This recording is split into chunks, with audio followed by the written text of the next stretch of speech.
Hey, what's up guys, Mendel here. So basically this box contains everything you need to know about music. So clickbait of course, but I'll show you what's inside the box. So here we go.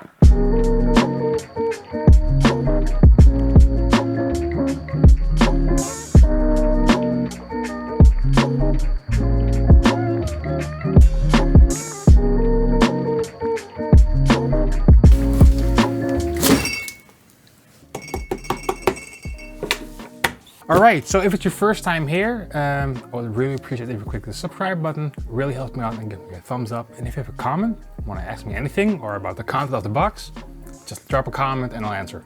Okay, so why this box? So a couple days ago, my girlfriend and I went full minimalism. So we removed everything from our house that we don't need or don't use anymore. Old books, old clothes. Basically, it was like 3 or 4 drives to like the stort, not sure how you call it in English, but like the place where you can like drop everything and they figure everything out, they give it to charity, etc, etc. But of course, when you throw stuff away, you find stuff that you haven't used for years, but still has a certain added value to your life or a very emotional impact, like memories and stuff, like old pictures. And for me, besides old pictures and some other stuff, it's music related stuff from when I was a kid throughout the years. So let's start with, I don't know. Okay, so this Total Guitar magazine from 2004, I believe, from the top of my head. Yeah, March 2004. Yeah, 2004. So I started playing guitar around 2001, I think summer 2001. And I played left-handed on a right-handed guitar, so the strings were on the wrong side, like the thin string on the upside. Then in 2003, I got my first like real left-handed guitar, which was an Epiphone Les Paul custom. I still have it, but it's at someone's place who's building a custom guitar for me now. Can't say anything yet. But the reason I wanted a Les Paul was because I was a huge Zakk Wylde fan. Still am. Still love Zakk Wylde to death. So especially this edition, this is the original still from 2004. I had like exercises from Paul Gilbert, I remember. I think it explains the solo from No More Tears from Ozzy Osbourne, which Zakk Wylde played. And that just inspired me till infinity. So, big emotional value. The official tab book for Muse Origin of Symmetry. So this is my #1 favorite album of all time. Easily. Origin of Symmetry by Muse, favorite album of all time. This is the album that made me want to play guitar. It was summer 2001 and I saw the Plug and Baby video clip on TV and I was like, it sounds like classical, but it's on a guitar, it's awesome, it's rock. I need to play guitar, so this thing made me play guitar. And I learned this whole book to death, like all the piano parts on piano, all the guitar parts on guitar. Absolutely love this album. I still listen to this album, still have 20 years. Still a killer album. If you've never heard of this album, Origin of Symmetry, dude, go check it out. You can probably listen to my soul music and be like, ah, good ripping, Mendel. The book Harmony and Theory from Keith Wyatt and Carl Schroeder.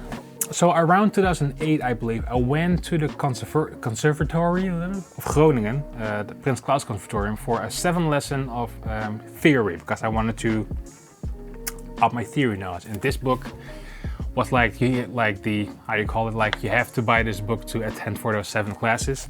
So it's basically like a crash course, and in 7 days you learn all the theory you need to know to be allowed to go to a conservatory. And that helped me a lot. Gypsy Guitar Secrets, Volume 1. This is a gold mine because I really like tab books with CDs, so you can listen to how the artist played. And this is by Angelo De Barre, I think, and some other guitar players.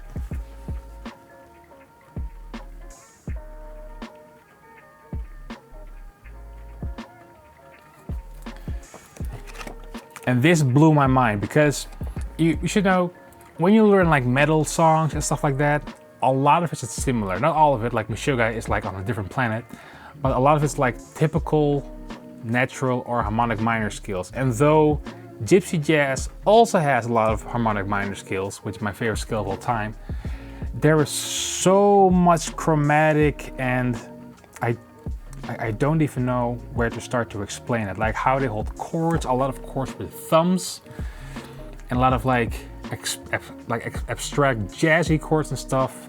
So if you can find it, Gypsy Guitar Secrets Volume 1. I think there's also Volume 2. Now I think of it, I'm gonna buy it. I'm gonna buy that one now. But this helped me a lot for my solo playing, for gypsying up my guitar solos, if that makes any sense. Muse Showbiz, also one of my favorite albums. It's the first Muse full-length album. This is a tab book. Especially the song Muscle Museum really influenced my playing a lot. Like ripping off a lot. Absolution, probably for most people the best Muse album ever. Definitely in my top 3. Still think Origin of Symmetry is their best, but this is probably second place because it's more, it sounds probably weird, but more Rachmaninoff combined with Muse. Now this is a book that has a short story with it. It's the official Necrophagist Epitaph guitar tab book. So I went to see Necrophagist in 2007 or 2008 in Snake in Bolwerk, the venue. And this was the last copy of the tour, and it was probably mid-tour because probably these books went out like really fast. I didn't learn all of it. I learned Stab Wound by heart, I learned the Stillborn one by heart, and I stopped learning at Ignominous and Pale. But Stab Wound, that song, it's the most well-known Necrophagist song, you probably know it. Took my playing to a whole nother level. I think I could say, honestly, if I didn't learn a couple of these songs, because it took me like a whole summer to learn 2 songs, like making it perfect. If I didn't know how to play these songs perfectly, I probably wouldn't be playing, or I probably wouldn't have played in Aborted. Because this took my technique level like up by 1,000,000 times. Like I was into some like heavy riffing, most of the time like thrash metal, like The Haunted and Hatesphere. But this book, holy shit, took my soloing to another level and my riffing. And you can probably hear it like in songs that I wrote, like Termination Redux, or what's that other song called again? I forgot the title. The other techie Aborted song. Yeah, this, I'll never ever sell this. Muse Hullabaloo, actually only learned 1 song to be honest from this book. Oh no, 2, Death Star and Recess, I think. Yeah, Recess, I really love that song. But also a good live album. And the other bonus tracks, like the B-side tracks on this one, really cool. This is my first guitar book of all time, Slaggitaar deel 1. When did I buy this? I think it should say the date. I bought this in, so originally it's from 1994, but I bought it in 2001, I believe. This is the first guitar book. It shows you chords along with the CD. It's really simple, but for the basics. I remember, oh my god, I remember it's E chord, A minor. That's probably where my harmonic minor love comes from. No, that's Bach. Part 2. After this one, I bought part 2 and never looked into part 2, to be honest. This is Card Magic, so that doesn't fit here. More Card Magic. So there should be a Bach piece right here, but before I played guitar, I played piano, and this song from La Campanella from Franz Liszt was way too hard for me. Still is, but I mean, look at that. It's probably one of my favorite, no, it is definitely one of my favorite piano pieces of all time. So if you want to chill out, listen to some piano music, Franz Liszt, La Campanella. Can you see that over there? La Campanella, there we go. So this book from Ralph Denyer, this book has basically, it's called The Guitar, the handbook for guitar players. And I saw this laying in the guitar shop or the guitar store, and it was like so thick and the cover was really catchy at the time.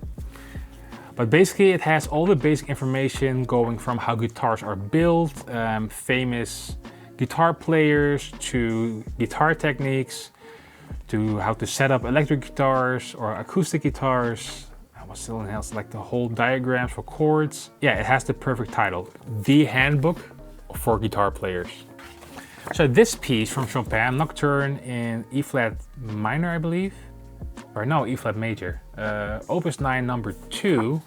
I'm not sure if it's readable, and I can't play this piece anymore. I forgot all about it, but this is, yeah, it's my favorite Chopin piece. It's amazing. It's not too difficult, but there's a lot of chromatic stuff in there, like Chopin did. But look it up. Nocturne Opus 9 number 2. It's here. It's actually in here. Here it is. J.S. Bach Toccata and Fuga, of Toccata and Fuga in D minor. BWV 565. You know this piece. Probably, if you don't know it, if you're not into classical music, and you probably heard this piece like with Dracula and that kind of stuff. But this, I didn't get fully through it because this is when I tried to play this when I was 8 or 9, and I got through the toccata, but only halfway through, a quarter of the fugue or something. After that, it became nuts. This is the best musical piece of all time, in my opinion. So, fun fact, I did a cover for this as my graduation project in 2014. I converted to a metal version, and I actually opened the files, and I'm gonna re-release that probably in a couple weeks. So keep an eye out for that. Yeah, the best piece of music of all time. The Legend of Zelda Complete Guitar Book. Oh my god, this book. So much harmony. Dude, and I'm going through this like I know all the pieces, but I only know the intro of the main theme. I should be ashamed. Yeah, this piano book really inspired me to go more into game scoring, more listen to games, be more aware of that. But yeah, love this piano book. Not sure if they make this anymore, but it was an import from Japan. I think I paid 60 euros for it or something, but definitely worth it, even if I only learned the intro.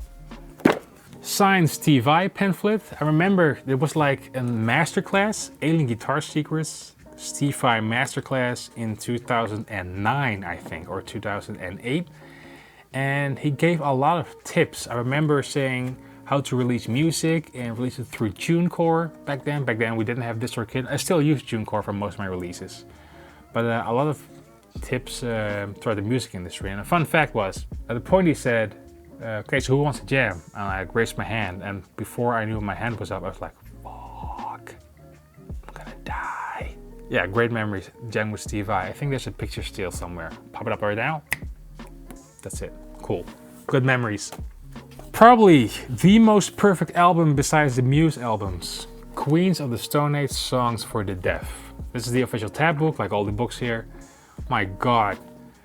I still listen to this album monthly, still, after 20 years or something. Oh my god, No One Knows, of course, A Song for the Dead, Go With The Flow, Gods in the Radio. That song is so good, so groovy with that A minor lick in there, and The Song for the Deaf is basically almost like a metal song. This album is perfect. This album is the definition, in my opinion, of all killer, no filler. The Human Abstract Digital Feel tab book. My goodness. This is also one of my favorite albums of all time. My girlfriend always says, dude, every time you say favorite album of all time, you have 100 favorite albums of all time. And I say, yes, I don't care. To be honest, I never learned a song from this. I just bought it when it came out because I really like the album. The Human Abstract Digital Feel. Amazing album. I really wish they would come back together and release another album. You want to hear a fun story? So in 2018, we toured with Aborted and we played in LA, and the venue, I think the owner of the venue was the drummer and the bass player, if I'm correct. I could be wrong. And I was like, holy shit. And the tour manager was like, hey, you want to meet him? And I'm like, yeah, dude, of course. So I was packing up my stuff and I was standing higher. And then I think the drummer came in. He's like, hey dude, yeah, I played in the Human Abstract. And I was stunned, because even if the Human Abstract wasn't like Metallica size or something, for me personally, huge influence, insane. So I was stunned. So I was standing there, dude, I love your albums. Just stunned. And then it got kind of awkward. And then okay, so I'm going back to work. So he went. And months later, I was like, why didn't I just go down and level with him face to face? I must have looked he must have think that I'm the biggest fucking asshole on the planet. Just staying there up on the stage and looking down at him. What a fucking idiot I was. Anyway. Okay, so now we get to DVDs. John Petrucci Rock Discipline. Oh my god. this kicked me in the balls, especially for inside picking. Like, I'm still sucking at inside picking, like picking between two strings, but this DVD definitely helped me from that. This is, if you want to improve your technique, rock this thing from Jump to C. G3 Live in Denver, very inspirational. Not good film quality in my opinion, especially the lights on the Ingwe set. That's my opinion, but I love this. I love this DVD. Probably a lot of guitar players of you guys, like you guys, know this this performance. Jason Becker, Not Dead Yet. So I only had this DVD for 3 years now, I think. Like, I watched this movie together with my girlfriend, and we cried both like two little bitches. It's I'm not sure how I should bring this, but to be honest, watching this makes you realize you have nothing and then absolutely nothing to complain about in life. It also depends on your life, of course, but at least for me. So if you don't know, you have to see this. But Jason Becker, one of the greatest guitar players of all time, and then he got ALS, the disease, and month by month, year by year, he degraded, and now he's like in a wheelchair, can only move his eyes and his mouth, but still makes music. Definitely support him. Just buy this DVD, buy his music, buy his CDs or merch or anything. But yeah, I'm lost for words. This, like, even before this DVD came out, this guy inspired me beyond, well, almost beyond Bach, to be honest. This is really personal. I'll never get rid of this DVD. Frank Gambale Concert with Class. Now there's another DVD which I can't find anymore, which is Frank Gambale Chop Builder, which really helped me with like alternate picking and stuff and sweeping. But this has a real cool approach of his playing. So it analyzes his playing. It has like besides the DVD, like a booklet with all the tabs of his songs, and it really, like, I would say if you're fully into metal, this will break your metal boundaries, like expand your musicality. Frank Gambale Concert with Class. And the last one, the Jason Becker Hot Licks DVD or tape. I have it on DVD. My goodness, this, oh my God. Should I even go explaining about this? This is what kicks you in the balls. This is huge inspiration. Just go check this out. Just buy this DVD. It's the Hot Licks Jason Becker DVD. All right, so that's the box. Hopefully there's some inspiration for you there. Again, if you like this video, give me a thumbs up, hit subscribe. I'm about to sneeze, but see you next time.